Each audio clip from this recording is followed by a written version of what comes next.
Now, some Muslim candidates for Denmark's general election just 2 weeks ago say they're being intimidated by extreme Islamists. Free expression campaigners say those making the threats have been encouraged by their success in intimidating cartoonists and newspapers. It is, of course, just 4 months now since a radicalised gang member killed 2 people in attacks on a free speech debate at a synagogue in the Danish capital, Copenhagen.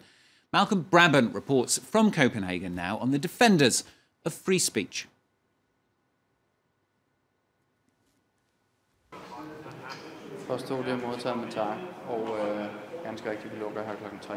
Denmark's new reality requires police with assault rifles to patrol Parliament's corridors.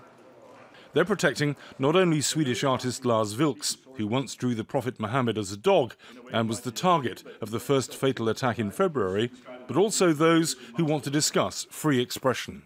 Freedom of speech is really under pressure, but one simply has to continue the work one is doing. That's how I look upon it. The visit to Copenhagen was a rare trip for Vilks, who has to keep moving from safe houses because of death threats. You have to be very careful, because if you're discovered, you have to move. And I have been moving several times already. So it's a kind of prison.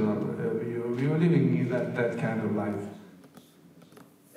Fellow cartoonist Bob Katzenelson, who works for one of Denmark's main newspapers, has no desire to put his life on the line. As a cartoonist, we didn't sign up like soldiers or policemen or other people working in dangerous areas.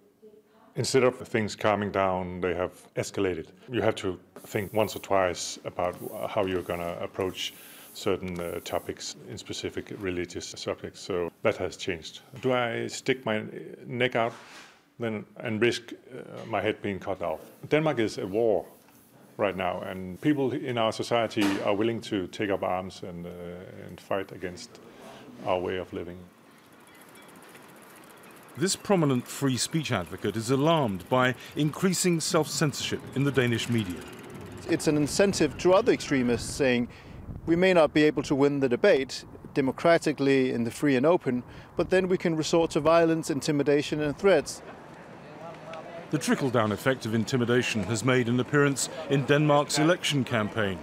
This candidate, who has a Turkish father, was ordered by extremists to leave a predominantly immigrant district of Copenhagen.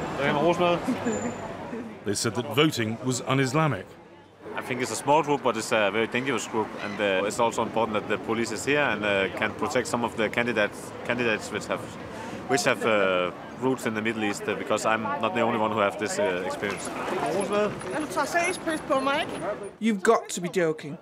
I don't want a rose. You want my vote? I think it's seriously inappropriate that you're here. You're the one who's bad-mouthing us. I just expressed my liberties here. It's not freedom of speech that is being under attack.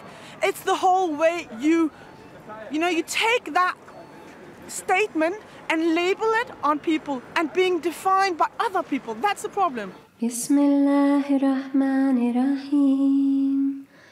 Among those who believe that Danes must curtail their freedom of expression is a female imam, a rarity in a male-dominated religion. I think it's more important to ask the questions, how can we understand each other?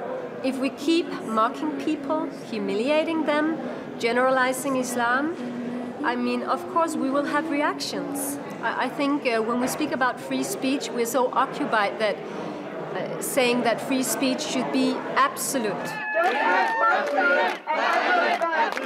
Ever since the February attacks, Danish police have been at full stretch trying to prevent another atrocity. They're under severe strain.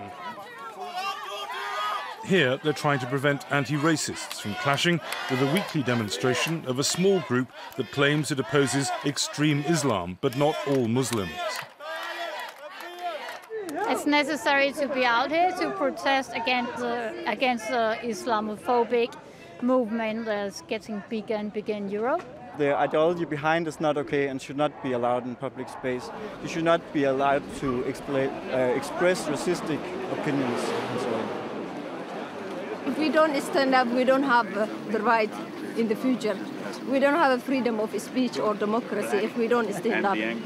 Critics accuse free speech campaigners of being as fundamentalist as radical Islamists. Some come from countries where such liberty is a distant dream. I have received death threats from radical Islamists. They don't like my art. The society I want to have in the future, also for my child, it's a free society that you can stand up and say whatever you want to say. Don't threaten anyone, don't kill. Nearly 10 years after Denmark outraged the Muslim world with the Mohammed cartoons, the debate over free speech is more fraught than ever. Malcolm Brabant there reporting for today's Focus.